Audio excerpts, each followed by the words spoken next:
Hello Horror Hounds.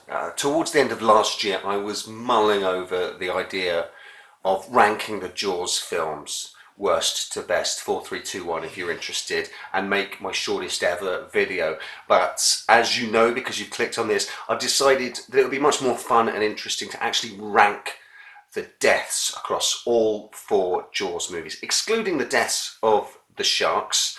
20 deaths. I'll do the countdown in 2 parts with one honourable mention, and we kick off at number 20, the worst spot, with the most ignominious death of the entire film series, and that's Martin Brody, somewhere between Jaws 3 and Jaws 4.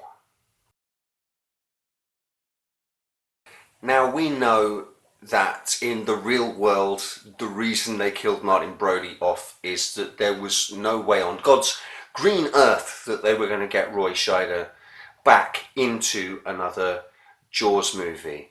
But to kill him in such an off-handed manner with a heart attack, and then to have Ellen Brody insist that it was the shark that killed him, the fear of the shark, it just takes away from his victories in Jaws and Jaws 2, and just becomes another in a long line of utter drivel spouting from the mouth of what has now become a ridiculous character in the shape of Ellen Brody. Complete and utter nonsense. We'll move swiftly on to number 19, which is Pippet from Jaws. Pippet! Come on, Pippet! Pippet! Not the dog! No, not the dog, you bastard! Oh, I can't stand it. It doesn't even fill him up. He goes after Alex Kintner next. What an arsehole. Any movie that kills a dog, no. Number 18 then is, oh, by the way, for anyone who's keeping score, that will be the only death from Jaws that makes the bottom half of the list. The dog, off screen. Number 18 though, moving over to Jaws 2, is the character Diane. Who's Diane? Well, she's the lady driving the speedboat, and she's an acceptable nominee for a Darwin Award.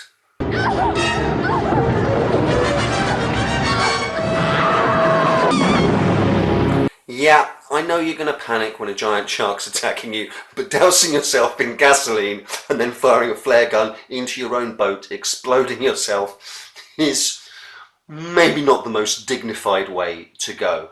The next spot is 17, and again with a who be that? It's a twofer, 2 for 1. Randy and Ed. Supposedly they're the character names of the 2 coral thieves from Jaws 3D.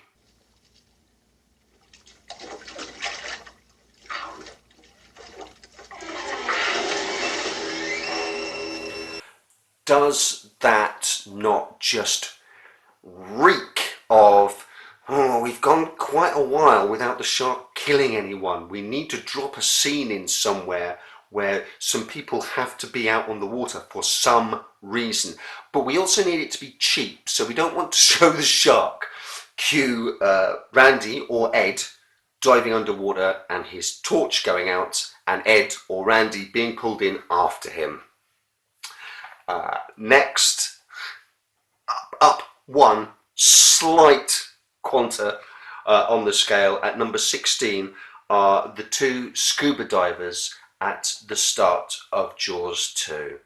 Characters who weren't even given names as far as I can tell.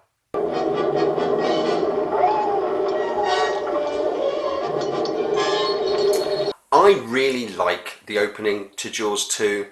Mostly John Williams' score. His score for Jaws 2 is phenomenal. It's not as good as his score for Jaws, but the reprise of the orca theme when we find the wreck of the orca, setting us up right at the start of the movie, showing us the wonders of the underwater kingdom and the fact that there's another shark out there, all of that is great. But It's a kind of choppily edited, here's some footage of actual great white sharks, along with the Jaws version of the Wilhelm scream,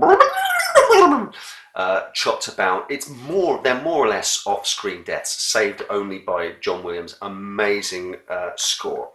So we'll move past them onto a character that does get a name at the number 15 spot from Jaws 3D.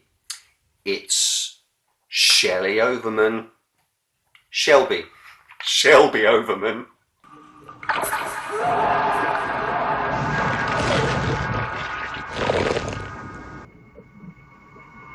Practically another off-screen death, only he inches out the two scuba divers because his corpse pops up not once but twice. We get jump scares from his corpse twice in this movie, and that's commitment. Squeeze as many punchlines out of one kill as possible. That's fine, but as far as on-screen deaths goes, it didn't really happen. Just above Shelby Overman is it's the orca from Jaws 2. Thanks.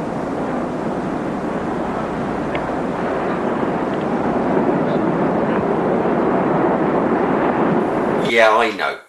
This is another off-screen death. But it's an off-screen death that makes you imagine an awesome battle between a shark and an orca. Also, it happens at a nice moment in the movie. It lets us share in Brody's growing dread, and it lets his shark sense start to tingle whilst all around him are oblivious. So that's why the orca has scored relatively highly for a dead whale carcass. Scoring just above the orca at the number 13 spot is Fred.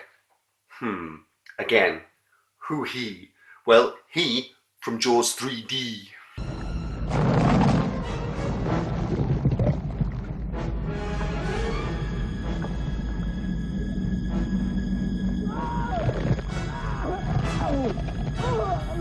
Remember him now? I'll admit, when I was compiling this list, I had completely forgotten about this kill. He's one of the Underwater Kingdom's control room operators. I'm reliably informed by Jaws Wiki that he's Calvin Bouchard's nephew.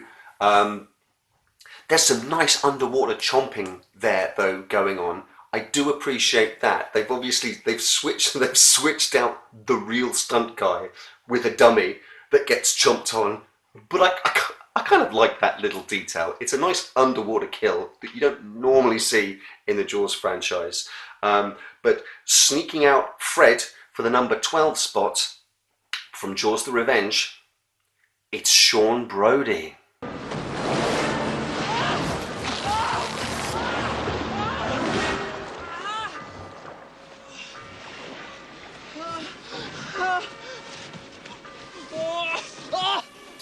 As they say in Shaun of the Dead, oh, he's got an arm off. This is a frustrating kill because it's kind of all right. The build-up's really nice, especially the soundscape, the sound of the water, the tolling of the bell on the buoy, the distant carols singing, Sean's screaming. But the first time you see Jaws the Revenge, the reason that this kill gets knocked down into the bottom half is because it gives you the impression that the rest of the film might be passable. It might be kind of all right. Oh, that kill is quite good. And the rest of the film is so abominable that I can't help but feel let down by that early, if minimal, potential on display. So finally, for the bottom half of the list, at number 11, from Jaws the Revenge again, Mrs. Ferguson. Who's Mrs. Ferguson? Well, here she is.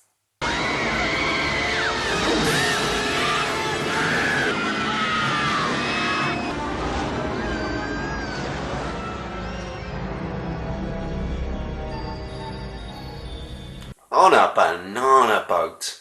Oh, the shame, the ignominy. And the shark wasn't even going for her.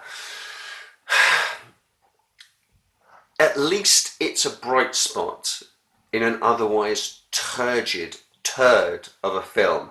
So that's why Mrs. Ferguson's death scores relatively highly, mid-table, mid-league in this rundown of Jaws deaths. At least you remember, oh, the banana boat. Yeah, the woman that got pulled off the banana boat.